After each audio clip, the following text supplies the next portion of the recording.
Hello વિદ્યાર્થી મિત્રો, સ્વાગત છે આપ સર્વ વિદ્યાર્થી મિત્રોનો આપ સર્વની એક જ માત્ર યુટ્યુબ ચેનલ આરએફની મોજ એફઆરની મોજ યુટ્યુબ ચેનલ પર પહેલા પધાર્યા હોય તો માત્ર એકને એક જ વિનંતી છે કે ચેનલને સબસ્ક્રાઈબ કરો કે ના કરો એ તમારી મરજી, પરંતુ વિડીયો પૂરેપૂરો જોઈ લેજો, કારણ કે બહુ મહેનત લાગે છે વિડીયો બનાવવામાં, કારણ કે આ બધું ટાઈપિંગ કરવામાં બહુ જ મહેનત લાગે છે. જોઈ લઈએ ધોરણ 6 સામાજિક વિજ્ઞાન પાઠ નંબર 10 પૃથ્વીના આવરણો સંપૂર્ણ સ્વાધ્યાયનું સોલ્યુશન જોઈશું. જોઈ લઈએ એના અંદર મિત્રો પહેલાથી સ્ટાર્ટ કરીશું. આપણે આ બધા છેલ્લાના પ્રશ્નો છે, પહેલાના પ્રશ્નો જોઈ લઈએ. થાય છે નીચેના પ્રશ્નોના 1-2 વાક્યોમાં ઉત્તર આપો મિત્રો. તો 1-2 વાક્યની અંદર ઉત્તર તમારે લખવાના છે. એના અંદર પહેલો પ્રશ્ન છે પૃથ્વી પરના મુખ્ય આવરણો કેટલા છે. એના અંદર જોઈએ તો પૃથ્વી પરના મુખ્ય આવરણો 4 છે. એના નામ લખેલા છે મૃદાવરણ, જલાવરણ, વાતાવરણ, જીવાવરણ. વાજી મુજ ગીતા પણ યાદ રાખી શકો છો તમે. વાજી મુજ એટલે કે વાતાવરણ, જીવાવરણ, મૃદાવરણ, જલાવરણ, અથવા તો લાઈનમાં યાદ રાખવું હોય તો પણ મુજ વાજી, મને વાજી, એ પણ શોર્ટ ટીક તમને ના યાદ રહેતું હોય તો ઓકે. મુજવાજી એટલે કે મૃદાવરણ, જલાવરણ, વાતાવરણ, જીવાવરણ. ઓકે, આગળ જોઈ લઈએ. આગળ આપણો પ્રશ્ન છે મૃદાવરણ એટલે શું. એના અંદર જોઈએ મૃદાવરણ એટલે માટી, પૃથ્વી ઉપરનો પોપડો, સામાન્ય રીતે માટી અને ઘન પદાર્થનો બનેલો છે. મૃદા એટલે માટી થાય. ઓકે, તો તમને ખબર હશે પૃથ્વી ઉપરનો પોપડો જે તે ઉપરનો પોપડો રહ્યો સામાન્ય રીતે માટી અને ઘન પદાર્થોનો બનેલો હોય છે. આ જે પોપડો છે એ માટી અને ઘન પદાર્થોનો બનેલો છે. તેથી પૃથ્વીની સપાટી પરના ભૂમિભાગોને મૃદાવરણ કહે છે. માટીનો બનેલો છે અને અન્ય ઘન પદાર્થોનો બનેલો છે મૃદાવરણ, એટલે કે માટીનું આવરણ, મૃદાવરણ. ઓકે, આગળ ત્રીજું જલાવરણ શેનું બનેલું છે. પૃથ્વીની સપાટી પરના પાણીથી ઘેરાયેલો વિસ્તારને જલાવરણ કહે છે. પાણીથી ઘેરાયેલો વિસ્તાર એટલે દરિયો હોઈ શકે, પછી દરિયો સમુદ્ર એક જ થઈ ગયું. આ સરોવર અને તળાવ, નદીઓ, સરોવર, તળાવ અને સમુદ્ર, આ ચારે જલાવરણનો ભાગ છે. તેમાં મહાસાગરો આવી જાય, એટલે મોટા મોટા મહાસાગર, એટલાન્ટિક, હિન્દ મહાસાગર, એટલાન્ટિક સાગર, મહાસાગર, હિન્દ મહાસાગર. બીજું કયો મહાસાગર આવે મને કહેજો, કેટલા છે મહાસાગર અને કયા કહેજો. સમુદ્ર, ઉપસાગરો, સરોવર, તળાવો, નદીઓ વગેરેનો સમાવેશ થાય છે. ઓકે, મહાસાગરનો, સમુદ્રનો, ઉપસાગરનો, સરોવર, તળાવ, નદીઓ વગેરેનો સમાવેશ થાય છે જલાવરણની અંદર. આગળ જોઈ લઈએ આપણે. આ તો એના છે 3 ફોટા એકી સાથે સેવ થઈ ગયા છે. જોઈ લઈએ વાતાવરણના મુખ્ય વાયુઓ કયા. વાતાવરણના મુખ્ય વાયુઓ nitrogen, oxygen, ozone, carbon dioxide વગેરે વાતાવરણના મુખ્ય વાયુઓ છે. 4 વાયુ, ના 4 નહીં, nitrogen, oxygen, ozone, carbon dioxide, આ 4 વાયુઓ છે. આગળ 5મું જીવસૃષ્ટિમાં કોનો સમાવેશ થાય છે. જીવસૃષ્ટિની અંદર જીવ હોય તેનો મનુષ્યનો, વનસ્પતિ અને પ્રાણીઓનો. આ ત્રણેયના અંદર જીવ હોય છે, પ્રાણ હોય છે, એટલે ઓકે, મનુષ્ય, વનસ્પતિ, પ્રાણીઓ. ઓકે, આગળ જોઈ લઈએ. આગળ આપણો પ્રશ્ન છે પ્રશ્ન નંબર 2. નીચેની ખાલી જગ્યા પૂરવાની છે. એના અંદર પહેલું પર્વતો, ઉચ્ચ પ્રદેશો, મેદાનો ખાલી જગ્યા આવરણમાં આવેલા છે. તો મૃદાવરણમાં આવેલા છે. પર્વતો, ઉચ્ચ પ્રદેશો, મેદાનો એ માટીના બનેલા હોય, માટીના અથવા પથ્થરનો પણ હોય. પર્વતો, પથ્થરના, ઉચ્ચ પ્રદેશો આ પથ્થરના પણ મૃદાવરણ, જ્યાં મૃદાવરણ અંદર આવે. બીજું પૃથ્વી સપાટીથી આશરે ખાલી જગ્યાથી વાતાવરણ વિસ્તરેલું છે કિલોમીટર સુધી. એક ભૂલ થઈ ગઈ છે. પૃથ્વી સપાટીથી આશરે ખાલી જગ્યા કિલોમીટર સુધી વાતાવરણ વિસ્તરેલું છે. આ કિમી નીચે આવી ગયું છે, ઉપર ચડાવવાનું છે. ઓકે,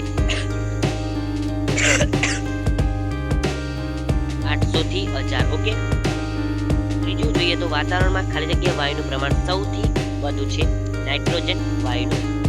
આગળ જોઈ લઈએ તો 78, મારા ખ્યાલથી લગભગ 78 કે 75 એટલા ટકા છે. યાદ કમ્પ્લીટ મને પણ એટલું બધું યાદ રહેતું નથી મિત્રો. પ્રશ્ન નંબર 3. નીચેના વિધાનો ખરા છે કે ખોટા તે જણાવવાના છે. ખરા કે ખોટા લખવાના છે. પહેલું છે વાતાવરણમાં ઓક્સિજન 150 કિલોમીટરની ઊંચાઈ સુધી હોય છે. તો ખોટું છે. ઓક્સિજન 150 કિલોમીટરની સુધીની ઊંચાઈ સુધી નથી હોતું. કેટલી ઊંચાઈ સુધી હોય છે તમારી ચોપડીના અંદર લખેલું છે, કાઢીને જોઈ લો. પ્રશ્ન નંબર 2 જોઈ લઈએ. મહાસાગરો આપણા જળમાર્ગો બન્યા છે.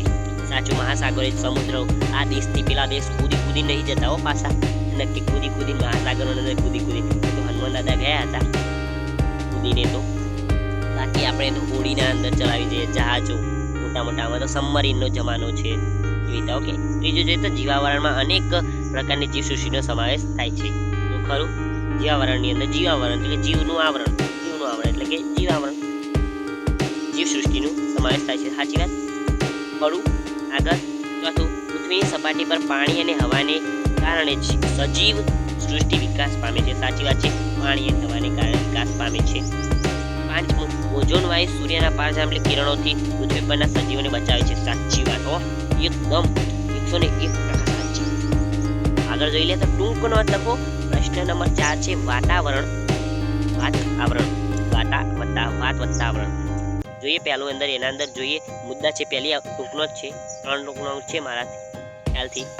એના અંદર જોઈએ તો પૃથ્વીની ચારે બાજુ વીંટળાઈને આવેલા લગભગ 800 થી 1000 કિલોમીટરની ઊંચાઈ સુધી વિસ્તરેલા વિવિધ વાયુઓના આવરણને વાતાવરણ કહે. વાત વત્તા આવરણ. વાત એટલે શું થાય? પવન, વાયુ. આગળ વાતાવરણ પારદર્શક રંગહીન. વાતાવરણ કેવું છે? પારદર્શક છે, આર પાર જોઈ શકીએ છીએ. વાયુ અત્યારે દેખાતા જ હોય પણ આપણને ના દેખાય. નખતે તમે જો કોઈ એનિમેશન વિડીયો જોવો તો એના અંદર ઓક્સિજન વાયુ વાદળી કલરનો, બીજો તે કાર્બન ડાયોક્સાઇડ તે લાલ કલરનો, ડેન્જર ઝોન એવી રીતે. હા, એ એનિમેશનના અંદર હોય પણ અત્યારે આપણને ખરેખર ના દેખાય. કાર્બન ડાયોક્સાઇડ આપણે જ હું જ બોલું છું તે કાર્બન ડાયોક્સાઇડ બાઈને કાઢું છું, બોલું ત્યારે, બોલીએ ત્યારે, શ્વાસ લઈએ ત્યારે, એટલે પણ આપણને દેખાય નહીં. રંગહીન છે અને વાસ રહિત છે. એટલે કોઈ વાસ એટલે કે કોઈ પેલું વાસ કે બાસ મારે છે એટલે કે કોઈ વાસ ના આવે, સુગંધ નથી. ઓકે, અને દુર્ગંધ પણ નથી. સુગંધ કે દુર્ગંધ એવું કંઈ નથી. તેમજ સ્વાદ રહિત છે, કોઈ સ્વાદ નથી. એમાં વાયુ તત્વો, જેને વાયુ એટલે કે હવાના તત્વો, પ્રવાહી તત્વો એટલે કે પાણી પ્રવાહીના તત્વો, ઘન તત્વો એટલે કે જે કઠણ હોય, ઘન હોય તત્વો હોય છે. વાતાવરણમાં nitrogen, oxygen, ozone, carbon dioxide તેમજ પાણીની વરાળ હોય છે. વાતાવરણમાં આ વાયુઓ ઉપરાંત ધૂળના રજકણો, ક્ષારકણો, સૂક્ષ્મ જીવ જંતુઓ, ઉલ્કાકણો વગેરે હોય છે. પૃથ્વી સપાટી નજીકનું વાતાવરણ ઘટ્ટ છે.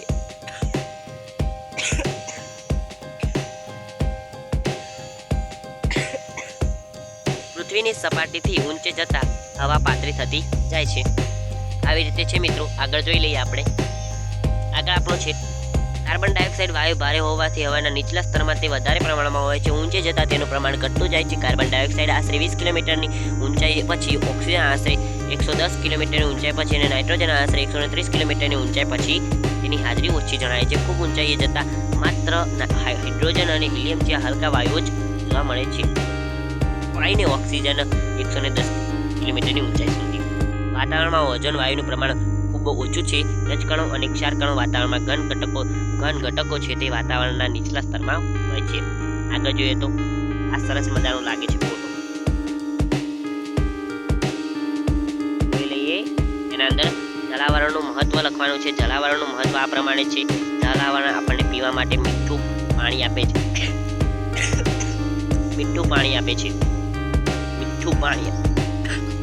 મીઠું એટલે કે સારું એવું મીઠું પાણી, એટલે પેલું મીઠું નહીં હો નાખવાનું શાકમાં, એ મીઠું નહીં. અને એક પ્રશ્ન યાદ આવ્યો, મીઠું તો હોતું નથી, સારું હોય છે, તો તેને મીઠું કેમ કહેવામાં આવે? ત્યાં જો થોડું કોઈને ખબર હોય તો, કોઈને રાજ ખબર હોય તો મીઠાના પાછળનો બીજો મુદ્દો જોઈએ. વરસાદ માટેનો મોટા ભાગનો ભેજ સમુદ્રમાંથી આવે છે. ઓકે, જલાવરણ એટલે સમુદ્રના અંદર, સમુદ્ર જલાવરણના અંદર આવે. સમુદ્રના પાણીમાંથી રસાયણો મળે છે. જે સમુદ્રનું પાણી છે એના અંદર રસાયણો મળે છે, જે બનાવતા હોય રસાયણો, એવા રસાયણો મળે છે અને એના અંદરથી જ મોટા મોટા રસાયણો બને છે. સમુદ્ર તળ નીચેથી મેંગેનીઝ, લોખંડ, કલાઈ અને ખનિજ તેલ મળે છે. ખનિજ તેલ પણ સમુદ્ર નીચે મળે. મેંગેનીઝ મળે, લોખંડ મળે, કલાઈ પણ મળે. આગળ ચોથું, સમુદ્ર માનવીના પ્રોટીનયુક્ત ખોરાકના ભંડારો છે. માનવીનું જે પ્રોટીનયુક્ત ખોરાકનો ભંડાર છે, માછલીઓ અંદર હોય, જે ખાતા હોય એવો સમુદ્રમાંથી માનવીને ખોરાક માટે માછલા તેમજ અન્ય જીવો મળે છે. સમુદ્રમાંથી માનવીને, માણસને ખોરાક માટે માછલા તેમજ અન્ય જીવો મળે છે. પાંચમું, સમુદ્રના પાણીમાંથી મીઠું પકાવવામાં આવે છે. મીઠું એટલે કે હા અમે પેલું મીઠું આવ્યું, શાકમાં નાખવાનું મીઠું નહીં, પેલું પાણી વાળી મીઠું આવ્યું. મીઠું જે તે મેં કીધું પ્રશ્ન કોઈને ખબર હોય તો કહેજો, પાછા શરમાતા નહીં. સમુદ્રના મોજા, છઠ્ઠો જોઈએ મુદ્દો. સમુદ્રના મોજા પ્રવાહો અને ભરતીથી વિદ્યુત ઉત્પન્ન કરવામાં આવે છે. જે સમુદ્રના મોજા છે, પ્રવાહો છે, જે પ્રવાહો કહેવાય એ પ્રવાહો, સમુદ્રના મોજા પ્રવાહો અને ભરતી અને ઉઠ્યાવ અમાસ અને પૂનમના દિવસે મહાસાગરનો જળમાર્ગ તરીકે ઉપયોગ થાય છે. ઓકે, આ દિવસથી પેલા દિવસ જવા માટે મહાસાગરોના અંદરનો ઉપયોગ થાય છે. ઓકે, જોઈ લઈએ એના અંદર જોઈએ તો આ છે આપણું. આગળ જોઈએ મૃદાવરણનું મહત્વ સમજાવ. મૃદાવરણનું મહત્વ આ પ્રમાણે છે. મૃદાવરણ માનવીનું નિવાસ સ્થાન છે. તે માનવને રહેઠાણ માટે જગ્યા અને ઘર બાંધવા માટેની સામગ્રી આપે છે. માનવને મૃદાવરણના જળ સ્ત્રોતોમાંથી પાણી મળે છે. માનવી મૃદાવરણ પર ખેતી કરીને વિવિધ પાક ઉગાડે છે, તેમજ ઉદ્યોગ ધંધા અને અન્ય આર્થિક પ્રવૃત્તિઓ કરે છે. મૃદાવરણ વનસ્પતિ અને પ્રાણીઓનું નિવાસ સ્થાન છે. મૃદાવરણ પરના જંગલો, ઘાસના મેદાનો, પ્રાણીઓ વગેરે વિવિધ પ્રકારે ઉપયોગી છે. મૃદાવરણમાંથી મળતા ખનિજોનો ઉદ્યોગમાં અને બીજી રીતે ઉપયોગ થાય છે. માનવીનું અસ્તિત્વ અને માનવ સંસ્કૃતિનો વિકાસ મૃદાવરણને આભારી છે. ઓકે, તો આભાર માનો મૃદાવરણનો. અને આની સાથે હું પણ તમારો આભાર માનતા tata good bye, take care, love you all. આની સાથે આપણે વિડીયો અંત કરીશું મિત્રો. આના સિવાય ધોરણ 6ના બીજા બધા જ પાઠના સ્વાધ્યાયનું સોલ્યુશન તમે મેળવી શકો છો. ક્યાંથી? આપણા વોટ્સઅપ ગ્રુપ, ટેલિગ્રામ ગ્રુપ અને વેબસાઇટ પરથી. વેબસાઇટની લિંક નીચે ડિસ્ક્રિપ્શનના અંદર આપેલી છે.